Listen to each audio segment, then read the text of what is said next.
Tonight was a great learning experience in many ways. And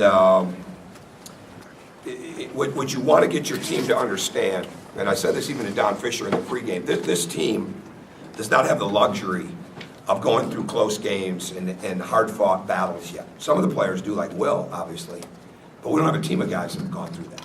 Now, we really didn't want to have to be tonight, but it was.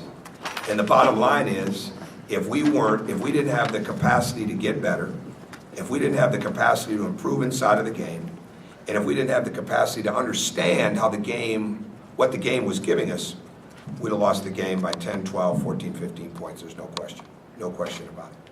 But we did. We played against a very good team. We played, it was two different games. What was there for us was not what we needed to take. And that's why early on in the game, we shot so many jump shots rather than really diving into what the game was giving us. And I think it's one of the biggest reasons that we shot the ball so much better as the game went on, even later into the second half. But it's invaluable to have a game where guys can get this kind of experience in their college life this early, and they deserve a ton of credit because I think we really had to win tonight. I think we won. I don't think, and they played fantastic. And I saw I think Zach was the one that referenced that it was hyperbole was on the menu when I compared Brickman to Aaron Kraft. I think Aaron Kraft is one of the best college basketball players that's ever played. It's not because of how he shoots. It's not because of how he passes. It's not because just that they win. It's because of how they win. It's because he dominates the game on both ends of the court. And I think that's the exact same thing that this young man's got the capabilities of doing. That's what we get paid to do. We get paid to decipher that and to figure that out. And he almost got us. He almost got us. So we're really trying to learn here what it's going to take for us to have real success. Going through nights like tonight will help that. Understanding that on Friday night, everything changed for everybody with these new rules and with the way the game is going to be called, with the way the game is going to be officiated. And the teams and players, or the players and teams, should say in that order, that make the quickest adjustments to how the game is going to be played that given night are going to be the ones that are going to be the beneficiaries. And fortunately for us, as many mistakes as we had enough things to get us over the top, and this team found a way to win, so I'm proud of him, especially proud of him. Will, how important was it for your teammates to learn that even when shots aren't falling, they have to continue to do the little things like you did in the first half, and eventually the shots will start coming? Yeah, well, you got to realize the game plan and what the game's giving you, like Coach said. And once you realize that, the game comes a lot easier. Trying to figure out, how the game's moving and at what pace and how the flow is. But once you really find that, you can see our team played at a whole different level once we really figured out how the game was going. We settled, obviously, including myself, too early on. That they were short closing us. They're daring us to shoot, and we shot it, which isn't what you should do. And then eventually we figured out how to win. Sean? Thanks for that book, by the way. Thanks for that. Oh, Coach, just what could they have done differently? I mean, Who's they? just in the first half. I mean, Will's got. Oh, I think he just said it. We settled. I mean, I think you guys saw the three-point numbers. I'm sure they're out there. I mean, we didn't take what the game was giving us. I mean, they played basically a compact, whether they teach it as the pack line or what it was, they kept the lane. They had a lot of respect for our driving game. They had a lot of respect for our post game. They didn't have a lot of respect for our outside shooting game. I don't blame them. I mean, and we were giving them the opportunity to gain confidence as the game went on. There's no question about it. So what we needed to do is we needed to stick with plays, okay, including him early on, where there were things that we wanted to do to get the ball reversed 2-3 times, get it inside, so we could get our paint game established, so we could get, and that frees up more movement offensive rebounding wise, get more penetration, get more reversals. Those were the things that were big. But the thing I like about this team is nobody, this surprised me. Winning didn't surprise me in the sense that we would find a way. What surprised me is how really nobody got down. And we had some guys that learned the hard way the level of preparation you have to have for every game. I mean, every game is different. The concepts aren't different, but every game is different. And this is a little bit of where we're behind, where we're trying to get still so many things. And I blame me on this part.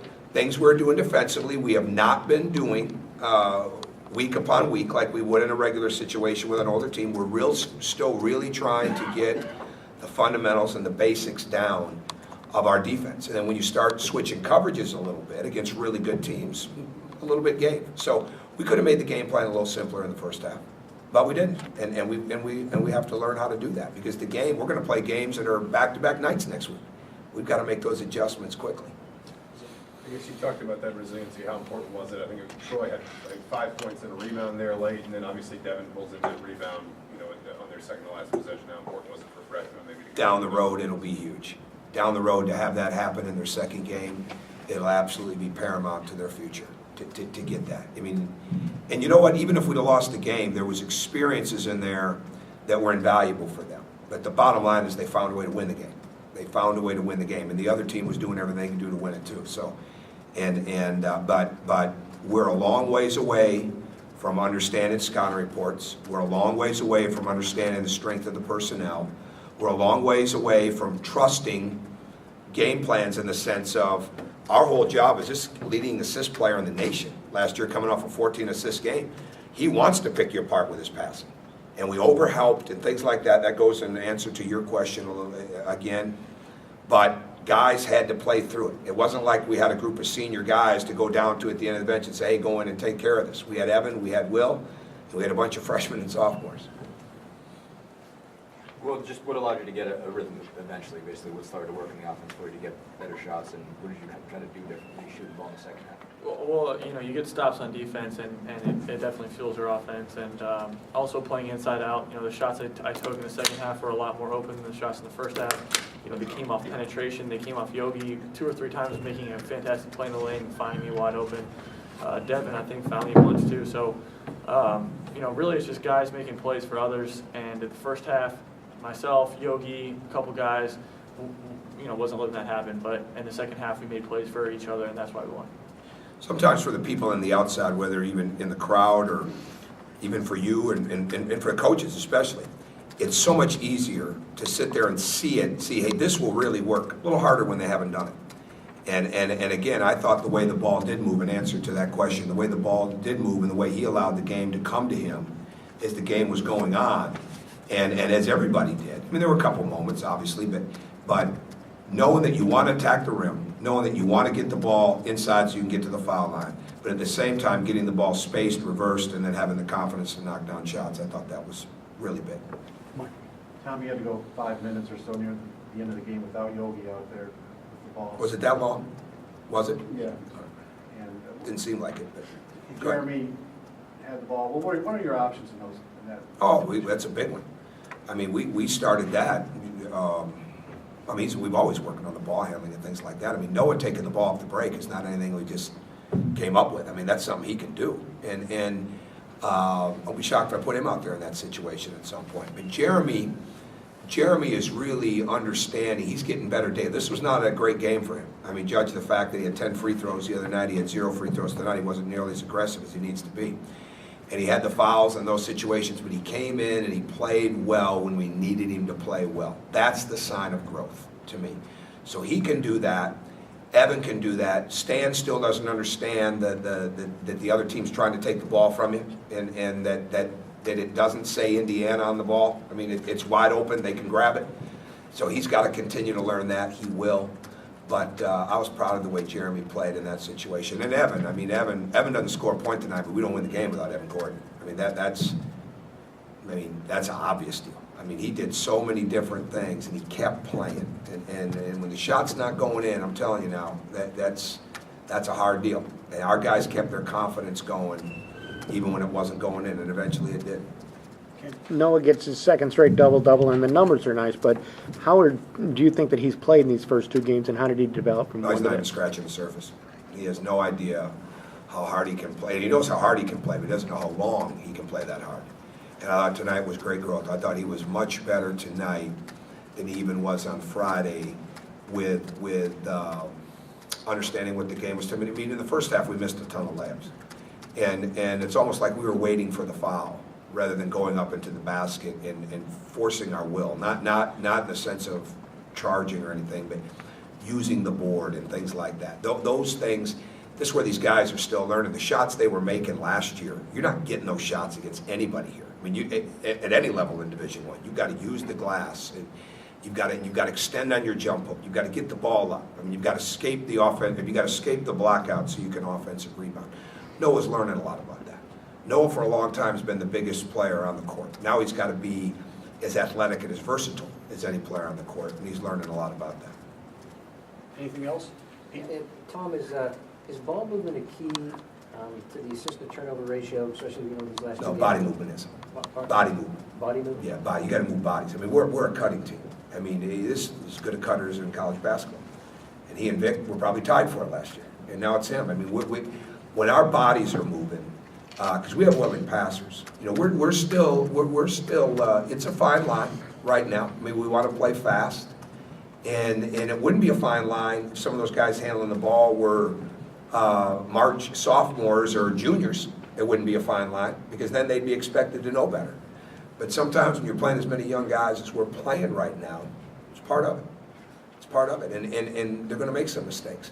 But when the bodies are moving and the cutting is there and the screening and the slipping and all those types of things, that's what they did a great job of. And that young man Brickman, he's just trying to carve you up and with making passes.